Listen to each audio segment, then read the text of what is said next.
একটি দোয়া 40 বার পড়ে যা চাইবেন তাই পাবেন। অনেক সময় আমরা কঠিন বিপদে পড়ে যাই, অনেক সময় আমাদের দোয়া কবুল হয় না।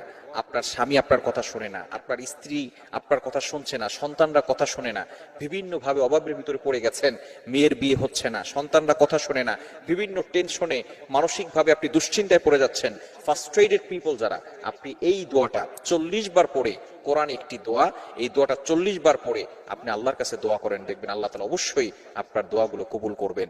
ইয়াকিনের সাথে যদি আপনি আমল করতে পারেন, আল্লাহর পক্ষ থেকে সাহায্য আসবে। এই দোয়াটা কিন্তু ইব্রাহিম আলাইহিস সালাতু ওয়াস সালামও পড়েছিলেন যখন কঠিন বিপদে পড়েছিলেন, যখন নমরুদ তাকে আগুনে নিক্ষেপ করতে চেয়েছিল, তখন কিন্তু তিনি এই দোয়াটি পড়েছিলেন, যার কারণে আল্লাহ পাক রব্বুল আলামিন তাকে সাহায্য করেছিলেন।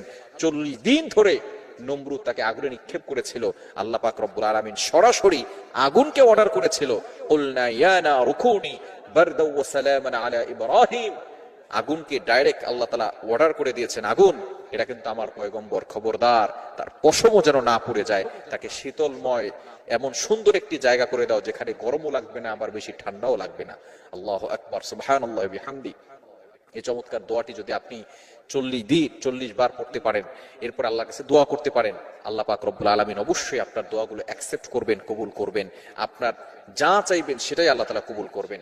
এই দোয়াটি পবিত্র কোরআনুল কারীমের একটি আয়াত, আয়াতের শেষের অংশটি পবিত্র কোরআনুল কারীমের 4 নম্বর পারার 11 নম্বর পৃষ্ঠার 15 নম্বর লাইন, সূরা আলে ইমরানের 173 নম্বর আয়াত, 173 নম্বর আয়াতের শেষের অংশ, হাসবুনাল্লাহু ওয়া নি'মাল ওয়াকিল, হাসবুনাল্লাহু ওয়া নি'মাল ওয়াকিল, হাসবুনাল্লাহু ওয়া নি'মাল ওয়াকিল, আমার আল্লাহ আমার জন্য যথেষ্ট। এই দোয়াটা যদি আপনি 40 বার পড়তে পারেন, অনেকে আছে ব্যবসায় উন্নতি হচ্ছে না, আপনি দোকানে বসে ক্যাশের সামনে বসে আপনি এই দোয়াটা বেশি বেশি পড়েন, 40 বার পড়েন, এরপর আল্লাহর কাছে দোয়া করেন, হাসবুনাল্লাহু ওয়া নি'মাল ওয়াকিল, হাসবুনাল্লাহু ওয়া নি'মাল ওয়াকিল, দেখবেন আল্লাহ তাআলা আপনার ব্যবসায় বরকত দান করবেন। আপনি এভাবে আল্লাহকে বলবেন, আল্লাহ তুমি আমার জন্য যথেষ্ট, আমার আর কিচ্ছু লাগবে না। আর আল্লাহ যদি কারোর জন্য যথেষ্ট হয়ে যায়, ওই বান্দার আর কোনো দিকে তাকাতে হবে না, আপনাকে দুনিয়ার দিকে ছুটতে হবে না, দুনিয়া আপনার পিছনে ছুটতে থাকবে। আল্লাহ তাআলা হাদিসে কুদসির ভিতরে জানিয়ে দিয়েছেন, মাল্লাহুল মাওলা ফালাহুল কুল, যে ব্যক্তি আমি আল্লাহকে তালাশ করে, আমি আল্লাহকে খোঁজে, আমি আল্লাহ তাআলা তার জন্য যথেষ্ট হয়ে যাই, এবং আমি আল্লাহ তাআলা দুনিয়ার সবকিছু তার পিছনে জড়িয়ে দেই। সুতরাং আপনি দুনিয়ার পিছনে ছুটবেন না, টাকার পিছনে আপনি ছুটবেন না, টাকা আপনার পিছনে ছুটতে থাকবে।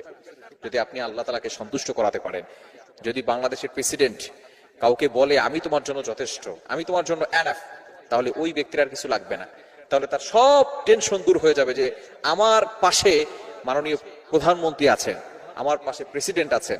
যদি আমেরিকার প্রেসিডেন্ট বলে তাহলে সে আরো বেশি খুশি হবে। আর আল্লাহ তো সকল রাজাদের রাজা, মহারাজা, তিনি বলছেন, আল্লাহ তাআলা যদি যথেষ্ট হন আর তিনি যদি বলেন আমি তোমার সাথে আছি, তাহলে ওই বান্দার আর কোনো টেনশন থাকবে না। সেই জন্য এই হাসবুনাল্লাহু ওয়া নি'মাল ওয়াকিল এই দোয়াটা বেশি বেশি করে আল্লাহর কাছে দোয়া করেন। দোয়া করার সাথে সাথে আল্লাহ পাক রব্বুল আলামিন অ্যাকসেপ্ট করবেন, কবুল করবেন, যা চাইবেন আল্লাহ তাআলা সেটারই ব্যবস্থা করে দিবেন।